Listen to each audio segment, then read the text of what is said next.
Ladies and gentlemen, the very word secrecy is repugnant in a free and open society, and we are, as a people, inherently and historically opposed to secret societies, to secret oaths, and to secret proceedings. JFK was the last truly popular president of the United States of America. Assassination is used to adjust the outcomes of elections.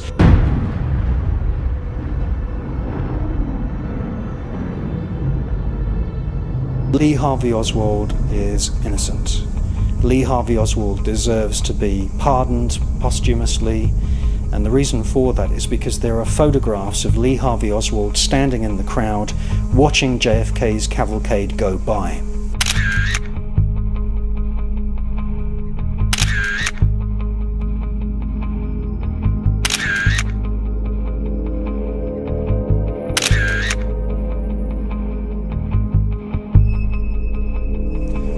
Because of these photos, it is obvious that Lee Harvey Oswald was framed. There's no way that he could have been in the book depository, and Lee Harvey Oswald was a stand-byer. He was just in the crowd, and he watched the motorcade go by, so there's no way that he could have actually played any part whatsoever in the actual firing of the shots that killed JFK. As President Kennedy's motorcade left the center of Dallas, where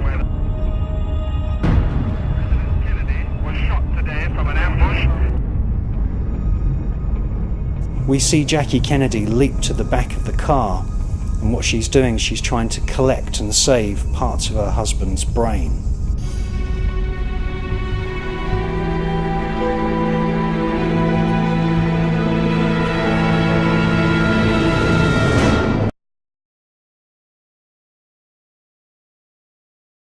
The bullets came from at least 2 different directions, and analysis of the famous footage filmed by Mr. Zapruder actually shows the trails, the condensation trails of at least one of the bullets. And the bullets came in from 2 different angles, which means that there must have been a minimum of 2 assassins.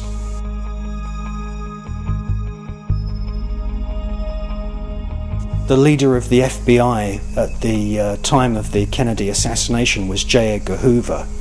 J. Edgar Hoover was a cross-dresser. He was a very strange man with a lot of secrets. J. Edgar Hoover was in charge of the FBI, and when you join the FBI, one of the first lessons that you learn when you investigate a crime is to ask, who benefits from that crime? Well, the person that benefited the most from the JFK assassination was Lyndon B. Johnson. Lyndon B. Johnson was sworn in very, very quickly. In actual fact, one of the witnesses was Jackie Kennedy, and Jackie Kennedy stood there as a witness, and she still had parts of her husband's brain splattered over her clothes. Lyndon B. Johnson therefore became an unelected president of the United States of America. What we saw from that moment onwards is that he stepped up US military activities not only in Vietnam but all over the world. That's a trend which continues to this day. Lyndon B. Johnson was a pervert. He used to ask White House security people to telephone young secretaries in the middle of the night pretending that he had dictation. Now we know this because there was a tape recorder installed in one of the drawers inside the presidential desk at the Oval Office, and I've got those tapes, and you can hear Lyndon B. Johnson doing most of his presidential duties on the telephone. But the reason that he preferred the telephone is because he didn't want anything written down. I want the 5 smartest, best educated, fastest, prettiest secretaries in Washington. I don't want any old broken down old maids. I want them from 25 to 40. I want them that can work Saturday and Sunday. Right. I want them that can work at night, not be afraid to go home after the Secret Service takes them out of the gate. I want them to have a college degree if it's at all possible, and be able to keep secrets. And I've got to have some people that I can trust. Oh, Where are you? I'm at home. Who's this? This is the president. Oh. What are you doing? Oh, I think someone's playing with me. No, you know, I want to talk to you about our work, honey. Where are you, at home? Oh, yes, I am. Are you busy? No, I'm not. Can you come down here immediately? Oh, I'll be glad to. Come down. I've got Jack Valenti here, and we want to talk to you about a little reassignment. Raj Bliss speaking. This is Jack Valenti speaking. Yes, sir. Would you send a car to pick up Miss Whittington? Miss Whittington? Yes. Yes, sir. Thank you very much. All right.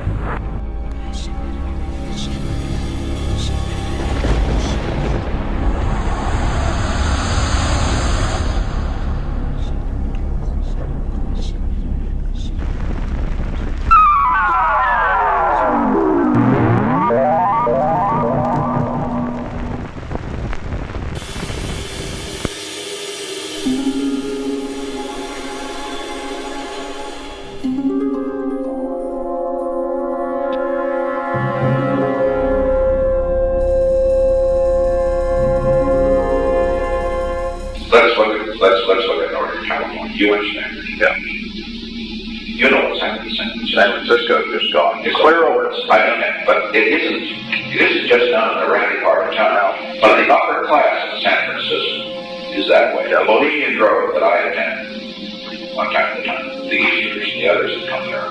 But it is the most faggy goddamn thing you will ever imagine in San Francisco crowd, because it's just terrible. I mean, I never want to shake hands with anybody in San Francisco.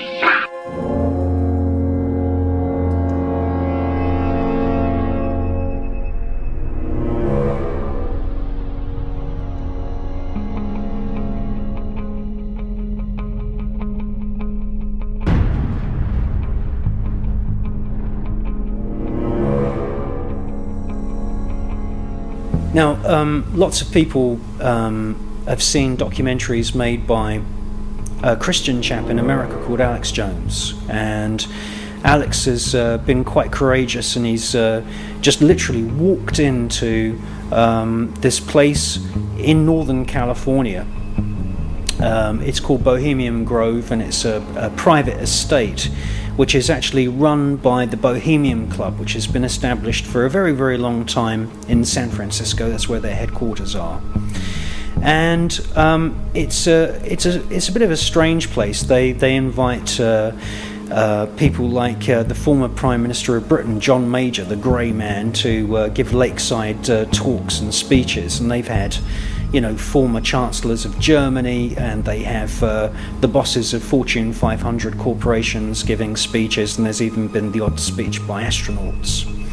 Now, that doesn't sound too strange until you then realise that these speeches are by the side of a lake, and on the other side of the lake there is this stone, cement and metal, and I think parts of it are made out of fiberglass, statue of an owl. Now, the owl has been used as a symbol in the past by, say for example, the Bavarian Illuminati, and it's also been used by other covens and other sort of esoteric and occult groups throughout history.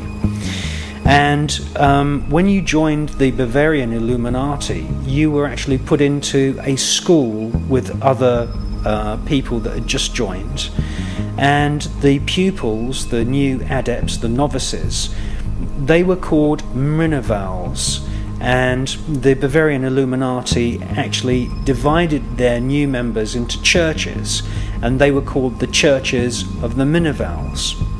And their logo, or their symbol, was an owl, and that owl comes from the ancient Mediterranean, from the mystery schools that were on Crete and Cyprus and other islands in the Mediterranean.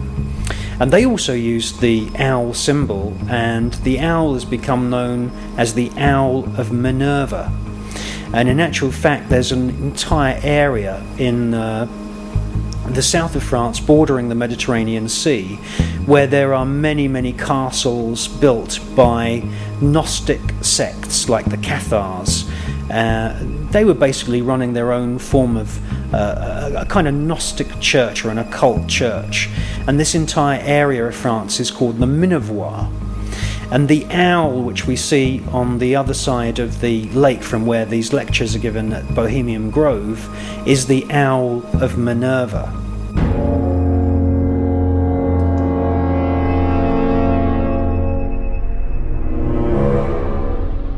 There is a small altar at the base of the owl, and on that altar we see an ever-burning flame, an everlasting flame. And that flame is coming from an Aladdin's lamp. And that is not Aladdin's lamp from the fairy tale. It is, in actual fact, an effigy of the brass vessel that was used by King Solomon to entrap the demons that are described in the Goetia.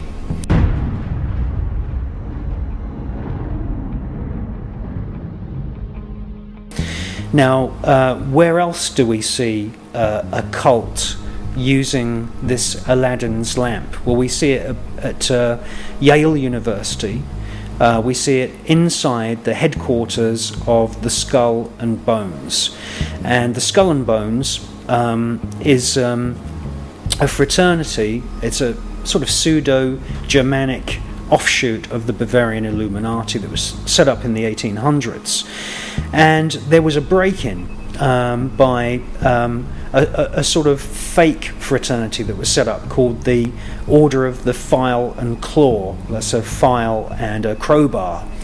And they set up their fake fraternity just literally to break into the headquarters of the Skull and Bones.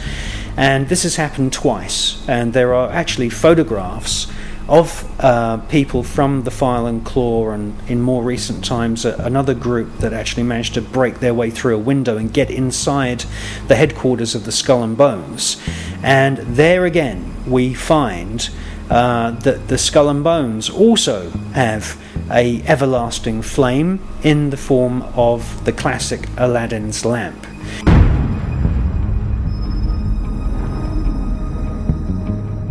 And these are signs that we are dealing with fraternities, covens, occult groups who very, very much understand the significance of the Goetia, and they very, very much understand the power of these demons.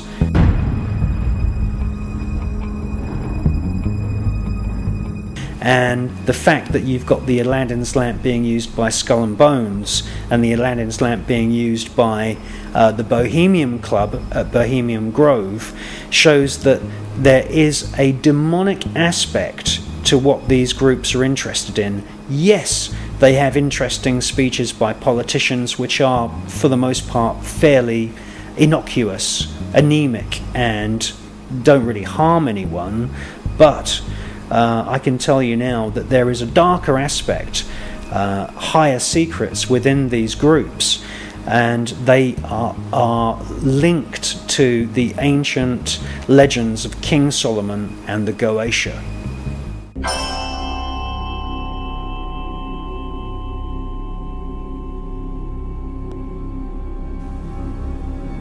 At Yale University, home to the secret society known as the Skull and Bones, which has initiated several vice presidents, senators, and presidents, there is an ancient manuscript written completely in cipher. This manuscript has never been publicly translated. It was acquired by Yale from a book trader called Wilfrid Voynich, and has become known as the Voynich manuscript.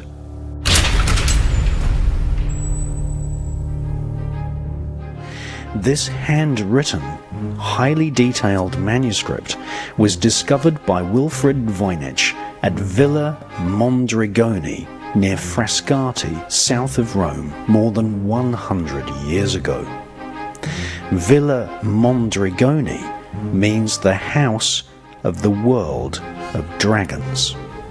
Villa Mondrigoni was a training college for Jesuits.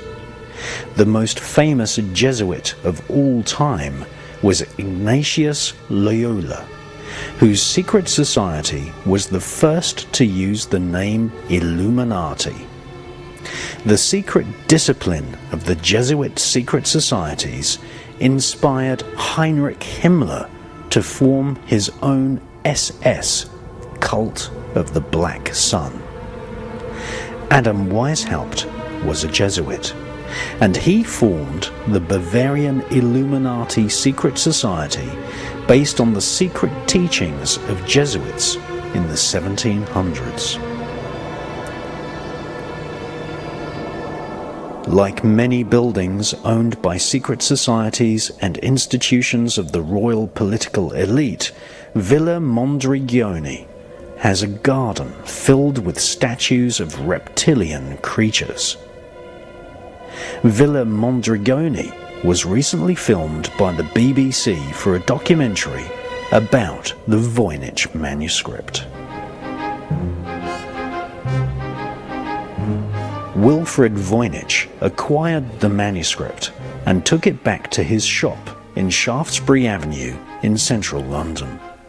He placed a price tag of $165,000 on the manuscript, which was full of diagrams of herbs, flowers, and vines.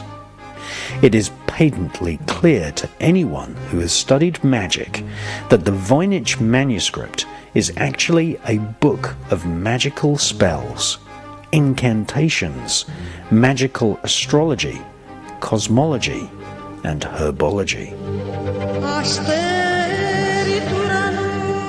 Many drawings in the Voynich manuscript feature hallucinogenic plants, such as the blue lily of the Nile, which has been confirmed by Professor Andrew Sherratt of Sheffield University as containing hallucinogenic alkaloids which create a feeling similar to modern-day ecstasy or MDMA.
The Voynich manuscript has drawings of naked women standing and laying in pools of water with tube-like structures around them. These women are more than likely oracles, laying and standing in pools in underground caverns.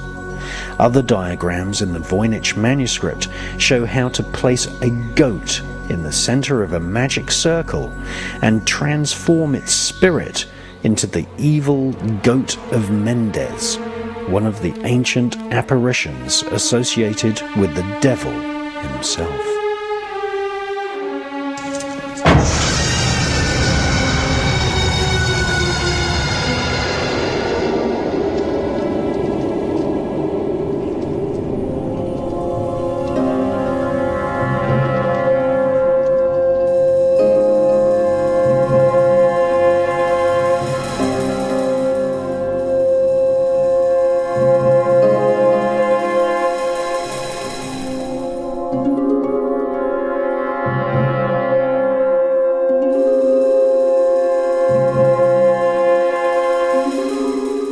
The Voynich manuscript is a magical textbook with drawings of hallucinogenic plants and tube or trumpet-shaped apparatus.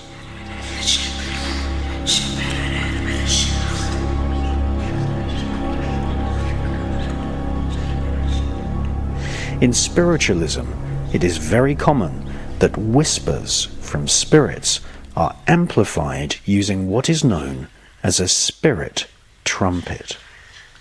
At various underground oracle temples, crowds would sit around openings carved into the rock and listen to the amplified whispers of the oracle sitting deep within the temple.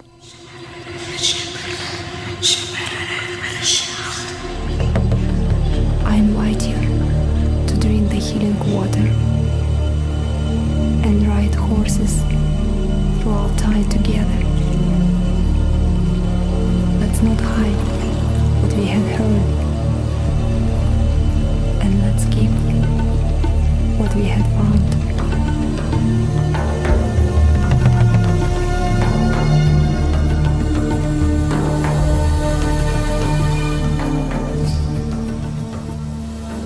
The Voynich manuscript is written entirely in cipher, and there are only 3 manuscripts written entirely in code prior to the year 1500. The Voynich manuscript is one of them.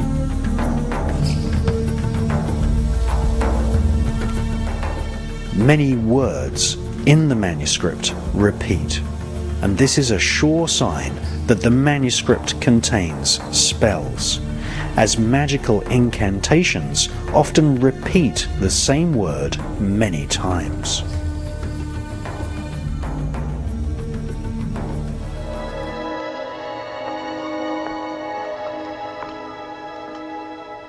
Peggy, get up.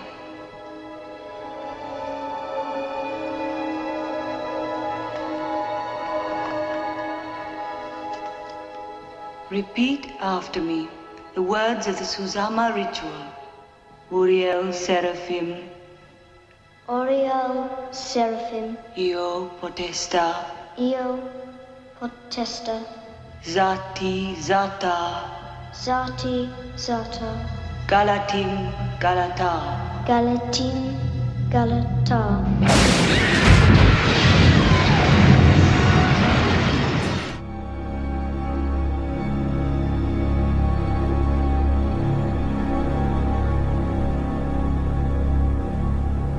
At the corner of each page of the Voynich manuscript, page numbers have been added, and the handwriting has been matched to that of Elizabethan magician Dr. John Dee and psychic medium Edward Kelly.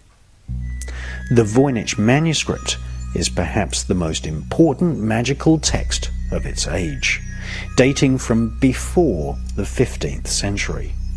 It is now in the custody of the Illuminati Library at Yale University, who strictly forbid public access to the Voynich manuscript. When the BBC recently made a programme and radio show about the manuscript, they were prevented from removing the manuscript from the room, and the curator refused to utter even a single word.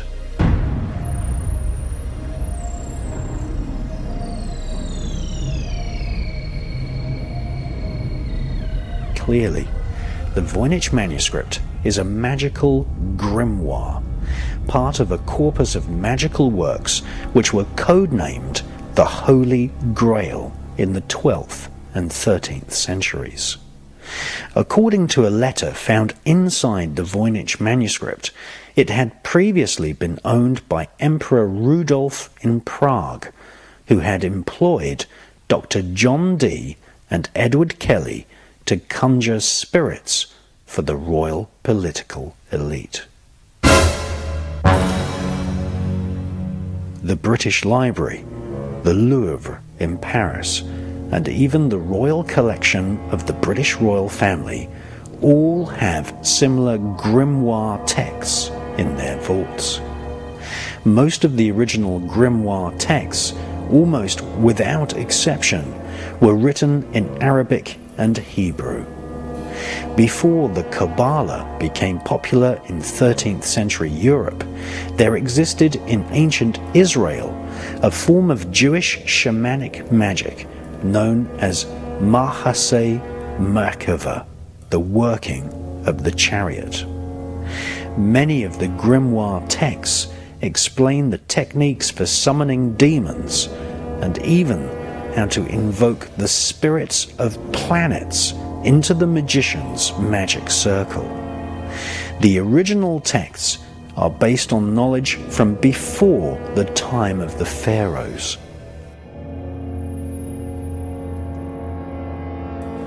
The Catholic Church formed the Inquisitions in order to control the distribution of this occult knowledge. In Umberto Eco's book, The Name of the Rose, he tells of how medieval monks poisoned each other in order to keep certain ancient texts secret.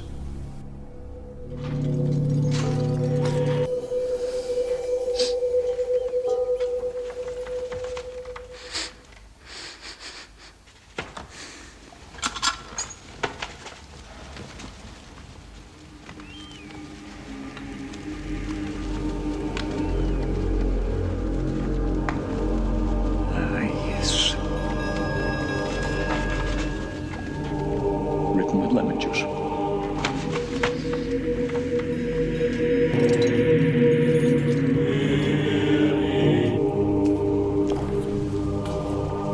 Someone was at great pains to conceal a secret of the first magnitude. Now, the calligraphy is without question left-handed. And the only left-handed member of your community is, or rather was, Brother Berenger, the assistant librarian. Now, what kind of secret knowledge would he have been privy to? I have the feeling that you're about to tell me. Books, restricted books, spiritually dangerous books. Most of the well-known grimoires are said to have been written, or at least commissioned, by King Solomon of Israel.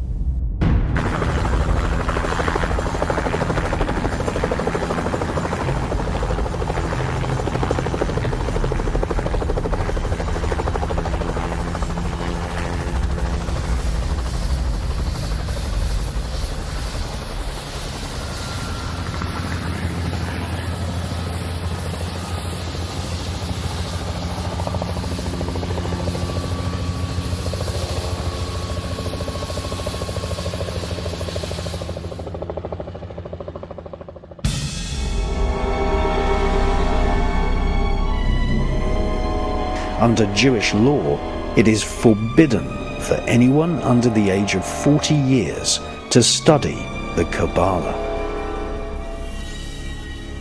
However, during the medieval era, a rabbi teaching Kabbalistic studies in Narbonne, in the south of France, introduced the grimoires to a French aristocrat called Hugh de Champagne. And previously, secret Hebrew books of magic were translated into Latin and passed into the hands of non-Jews for the first time. Hugh de Champagne began demonstrating how to contact demons for European aristocrats.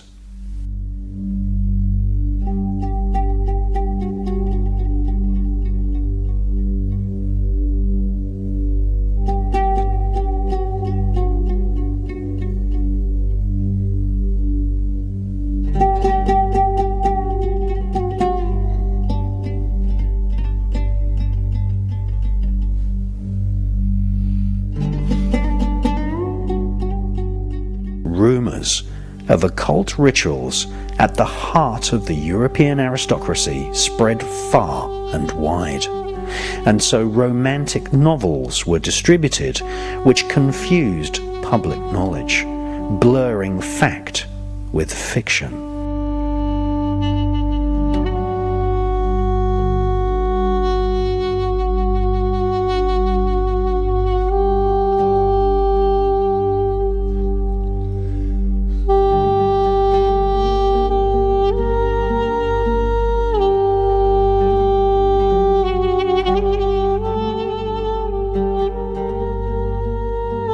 These fictional accounts became known as Grail romances, and the grimoire texts were codenamed the Holy Grail.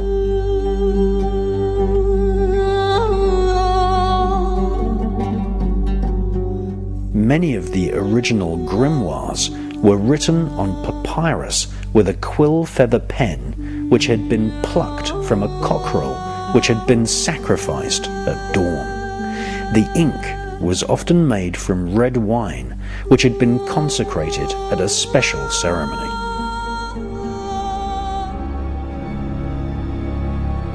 The sheets of papyrus eventually made their way into the modern world, being traded by magi from the Holy Lands who traded hallucinogenic mushrooms in the Adriatic.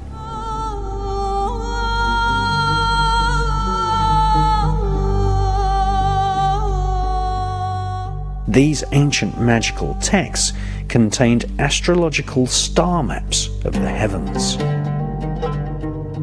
described the characteristics of the stars and planets, and contained exact instructions on how to summon a spirit, angel, or demon.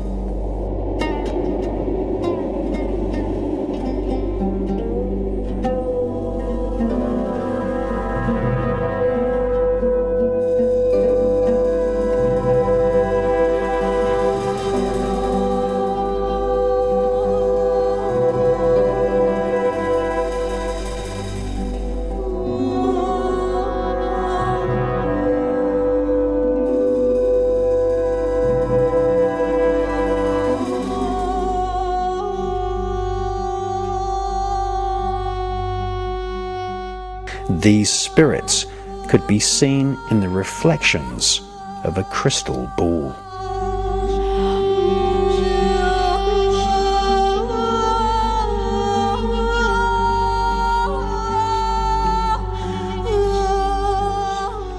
When the tomb of French King Childeric was uncovered in 1653, a crystal ball was found inside, along with several dozen golden models of honeybees.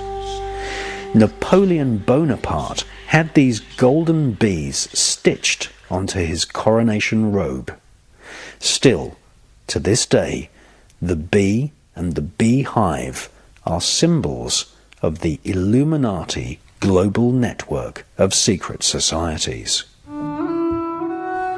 Once translated into Greek and Latin, these magical papyrus were bound into books and became known as the grimoires.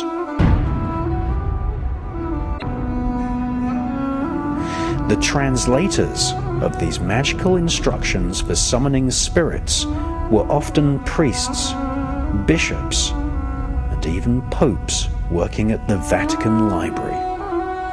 Outside the hallowed walls of the Vatican, peasants were burnt alive for being interested in magic, whilst within the private reading rooms and cloisters of churches and royal palaces, magicians such as John Dee were busy at work employing the knowledge of the grimoires to contact spirits, plan wars, and inflict psychic attack on the enemies of the state.